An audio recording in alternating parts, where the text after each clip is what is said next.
Um amigo que me acompanha nas redes sociais viu um vídeo no qual eu faço crítica às Forças Armadas.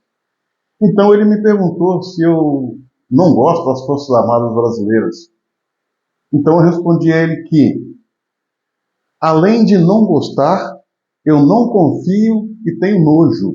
Eu tenho nojo das Forças Armadas brasileiras. É triste estar dizendo isso, mas a história me dá motivos de sobras para ter esse sentimento. Vamos lá. De 1864 a 1870, portanto, 6 anos, aconteceu a Guerra do Paraguai.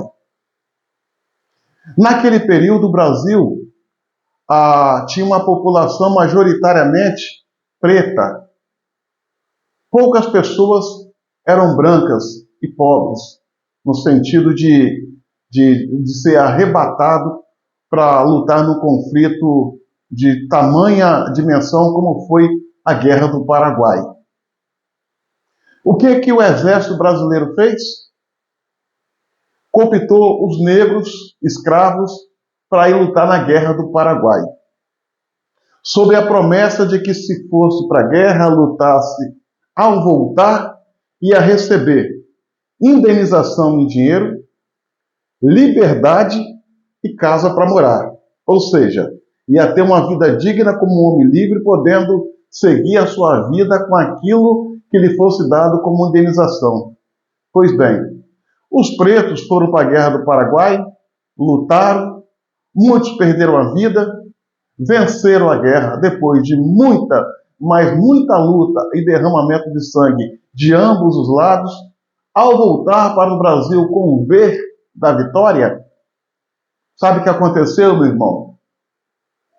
Eles ganharam a liberdade, mas não ganharam casa para morar e nem indenização.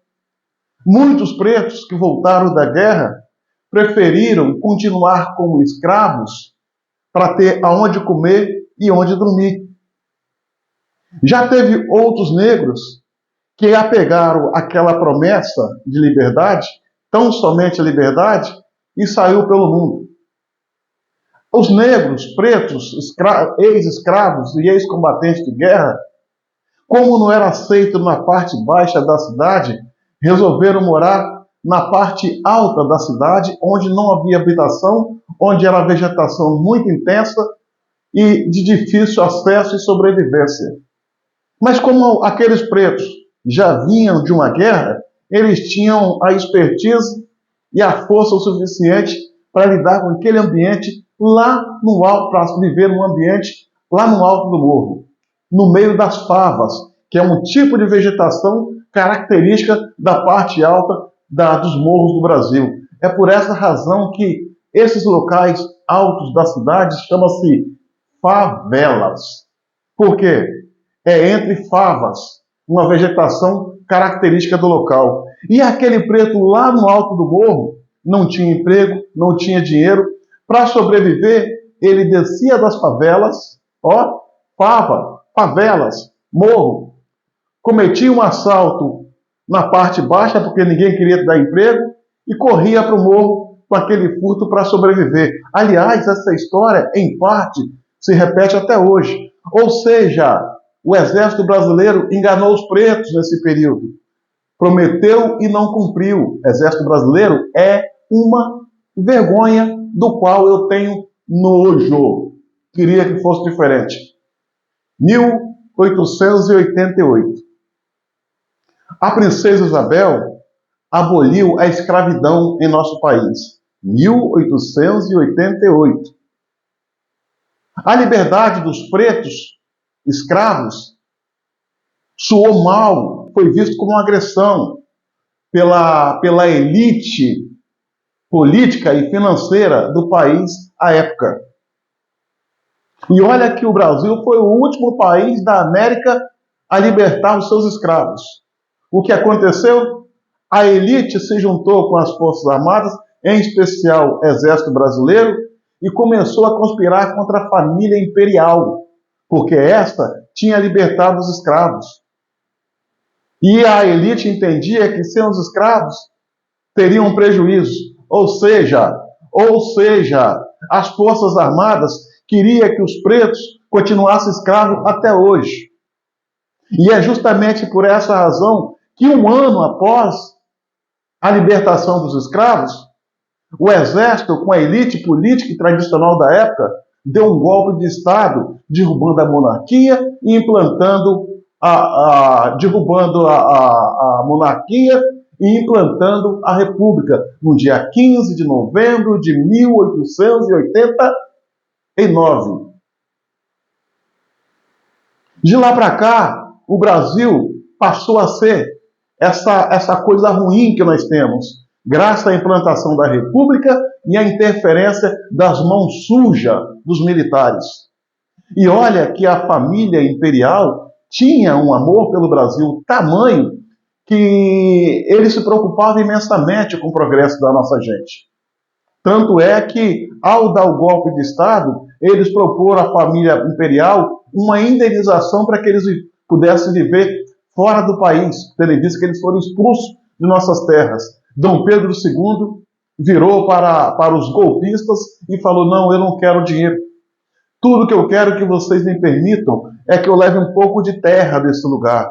Ele se abaixou, pegou um pouco de terra, botou dentro de um pote de vidro, botou debaixo do braço, pegou o navio e foi para a França, onde viveu até o seu último dia. Graças aos militares que o Brasil está esta caca, esta negação. Exército Brasileiro. 1964. A igreja, a imprensa, a população em geral estava nas ruas pedindo a intervenção dos militares para intervir, para dar um basta no governo de João Goulart, um comunista ligado a Cuba e à China, que queria implantar uma ditadura socialista no Brasil. Os militares fingiam de cego, surdo e mudo. Covardes, como sempre, ficavam no seu canto e não davam ouvido à população. E a população nas ruas, foram 18 dias nas ruas. Milhares e milhares de pessoas. Até que o governo João Goulart foi fazer uma viagem para a China e, ao voltar, percebendo que a coisa não estava a seu favor, renunciou, fugindo para o Uruguai. Como não tinha um vice, porque João Goulart já tinha assumido como vice de Jânio Quadros, nós não tínhamos um vice naquela época, um vice-presidente. Então, houve vacância, ou seja, vácuo de poder. A Câmara indicou o presidente do Senado para assumir o comando do Brasil. Se houve uma renúncia de João Goulart, se houve uma fuga dos comunistas, foi graças em 64, à mobilização popular. Porém, os militares, em 1974, depois da população civil botar os comunistas para correr, os militares deram um contragolpe. Eles não deram um golpe, foi um contragolpe, sob a alegação de que a população civil, com as suas lideranças, que na época era Lacerda, o ex-governador Adhemar de Barros e outras lideranças, não poderiam tomar conta do país, aí deram um contragolpe. Tomaram o poder. Eles não fizeram nada, não brigaram contra o desmando, não brigaram contra os comunistas e foram covardes. Quem botou os comunistas para correr foi a população.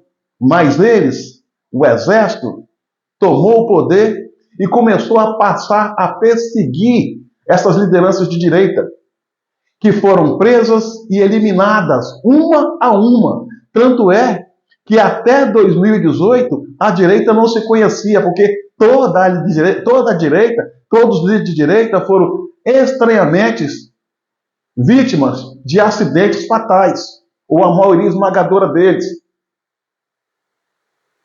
Então, senhoras e senhores, a história que a história não conta.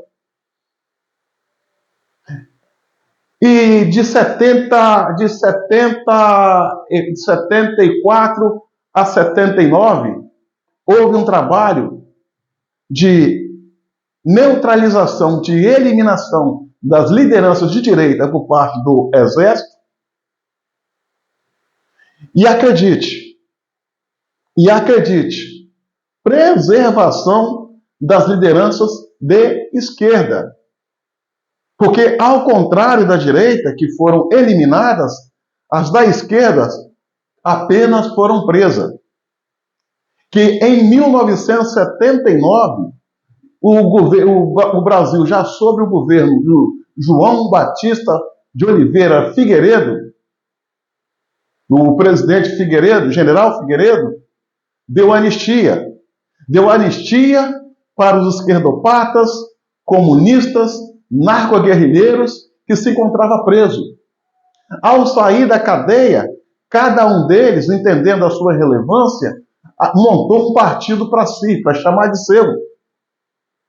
Foi o PTB, PDT, depois veio o PSD, o PT.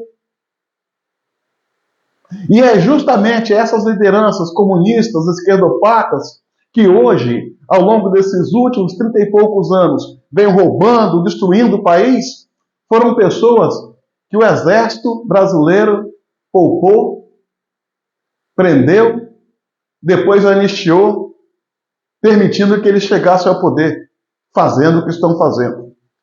1985, o governo militar entregou o Brasil numa pseudo-transição da ditadura para a democracia, entregou a nossa cabeça e o Brasil de bandeja sem que a esquerda usasse um estilingue contra eles. Frouxos, covardes. Entregou o povo brasileiro aos inimigos, para a morte, para a derrocada, para a falência, para a destruição. 1985.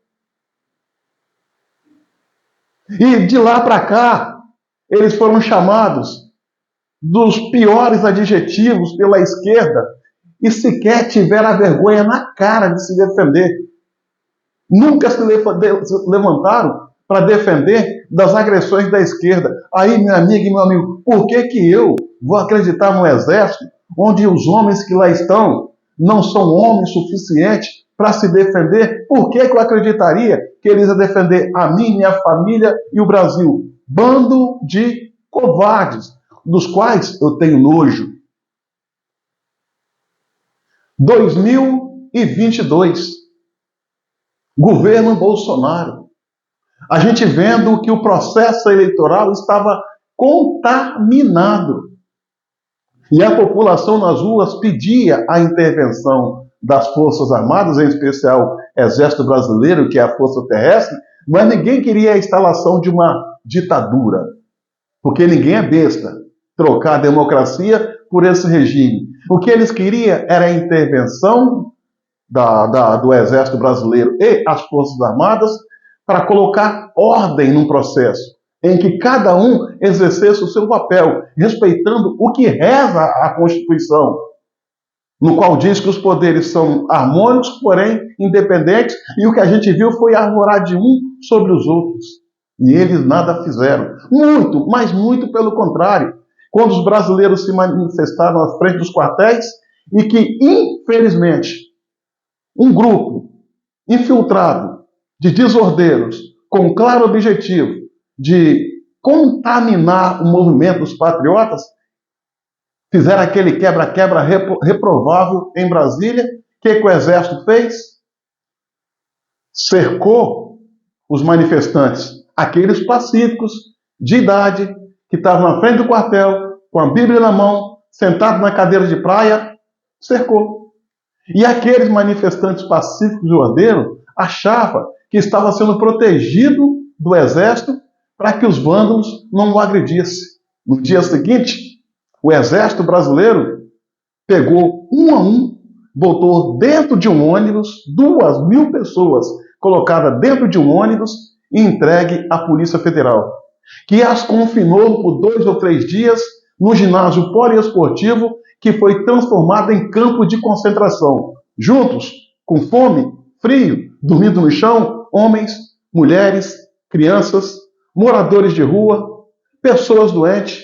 Tinha até um rapaz com problemas de ordem mental. Dali, eles foram mandados para os presídios de Brasília, onde muitos estão até hoje, entregues pelo Exército Brasileiro. Eu não tenho, minha amiga e meu amigo, eu não tenho razão para acreditar nessa gente. Eu tenho nojo. Eu tenho nojo deles. Esse é o meu sentimento. A relação de confiança a gente constrói com base naquilo que a gente acredita. Não é deixando se levar pelos outros, porque os outros querem que a gente acredita. Não. E eu tenho razões para não confiar nessa gente. É um bando de parasita e come e dorme, que honra, dignidade e pátria para eles é apenas letra de música militares patéticas que eles cantam no pátio do quartel quando estão fazendo educação física. No fundo, eles não conhecem honra, não conhecem dano-dor, não conhecem moral e nem amor à pátria. O Brasil que eles conhecem não é esse Brasil enorme do Oiapoque ao Chuí, não. O Brasil deles é aquele espaço físico do portão do quartel para dentro.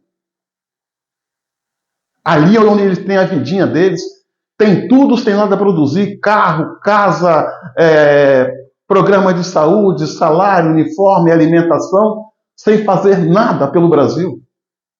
Quando muito, pintar um meio-fio ou varrer um pátio do quartel. Se o Brasil um dia for ameaçado por algum país estrangeiro, naturalmente, nós estamos lascados, porque ali é um bando de covarde, parasita e come-dorme, que não tem amor pelo Brasil. Oficiais de alta patente, carreiristas, que só pensam nos seus cargos, nas suas promoções, nas suas gratificações, e só sabe bajular quem tem a caneta na mão, independente do caráter de quem tem essa caneta na mão. Adora esticar tapete vermelho e bater continência para ladrão. E isso eu não concordo. Eu não tenho apreço por tipo de gente assim, porque a história não tem espaço para covardes. É triste. Enquanto isso, o Brasil está de ladeira abaixo. Nós não temos inimigo externo. Os nossos inimigos é interno, está aqui dentro. E, aliás, dando ordem a essa gente, a esses militares parasitas. Parasitas. Então, a esse amigo que eu respeito o questionamento e que essa resposta sirva para os outros, eu não gosto das Forças Armadas Brasileiras, eu não confio nas Forças Armadas Brasileiras, mas muito em especial o Exército, e digo mais, eu tenho nojo, muito nojo dessa gente. Minha amiga e meu amigo, curta, comente e compartilhe esse vídeo ao máximo e se inscrevam no meu canal no YouTube, Cabo Elson.